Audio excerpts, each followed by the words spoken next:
रहे हैं पोचमपल्ली, एक ऐसा गांव जो बहुत ही पॉपुलर हो रहा है हुआ है क्योंकि UNWTO, जी हाँ, United Nation World Transportation Organisation, विश्व पर्यटन संगठन ने पोचमपल्ली गांव को भारत का सबसे उत्कृष्ट गांव घोषित किया है। पर्यटन की दृष्टि से उत्कृष्ट गांव घोषित किया है।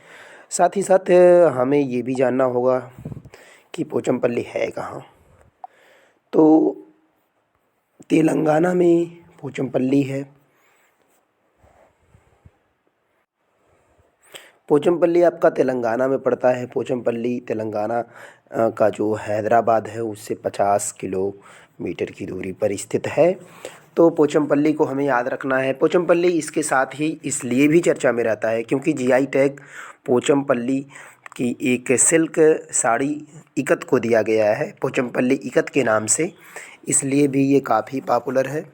तो इसको आपको अपने दिमाग के माइंडसेट में सेट कर लेनी है। अगर हम इधर भारत के देखें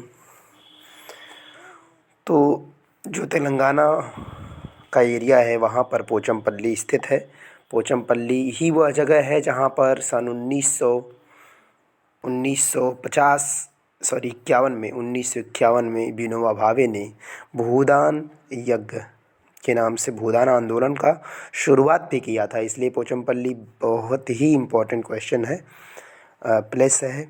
इसको देख भी सकते हैं आप, पर्यटन की दृष्टि से ज्ञान भी मिलेगा। और इसको सिल्क सिटी के नाम से भी जानते हैं क्योंकि यहाँ विशेष प्रकार की साड़ी बनाई जाती है जिसको नाम दिया गया है इकत। इकत एक ऐसा शब्द है जिसका अर्थ होता है टाई और डाई, डाई करने का एक विशेष प्रकार का तरीका। तो पोचमपल्ली तेलंगाना का एक गांव है जिसे उत्कृष्ट गांव का दर्जा मिला है UNWTO के द्वारा। UNWTO क्या है? संयुक्त राष्ट्र की एक ऐसी संस्था जो पर्यटन की दृष्टि से शहरों और गांवों को देखती है और उसको उत्कृष्टता पर घोषित करती है।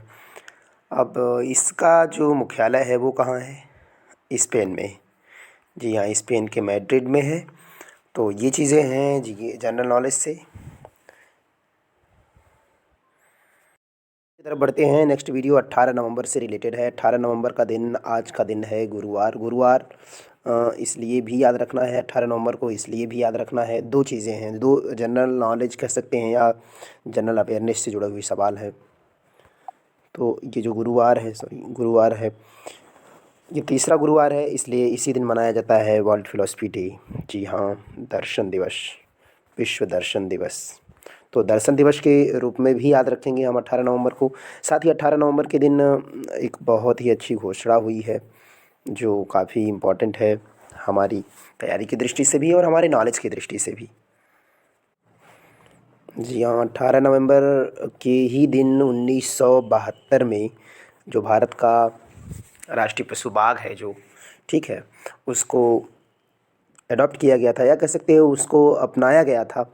तो 18 नवंबर इसलिए भी इम्पोर्टेंट है क्योंकि 1972 के बाद जब 1973 में हम आ जाते हैं तो 1973 में क्या होता है, 1973 में टाइगर प्रोजेक्ट आता है। इसलिए 18 नवंबर का दिन हमें ये भी याद रखना है। साथ ही साथ आज 18 नवंबर को तीसरा गुरुवार पड़ा है, इसलिए फिलॉसफी डे के तौर पर भी मनाया जाता है, जिसको UN ने पिछली बार का जो था उसे 21 नवंबर को पढ़ाया गया था। इसमें हमें गुरुवार को ध्यान में रखना है। 18 नवंबर को इसलिए याद रखना है क्योंकि यही हमारा जो प्रोजेक्ट टाइगर प्रोजेक्ट डे है, उसके पहले टाइगर को इसी दिन अपनाया गया था अपने देश का राष्ट्रीय पशु के रूप में।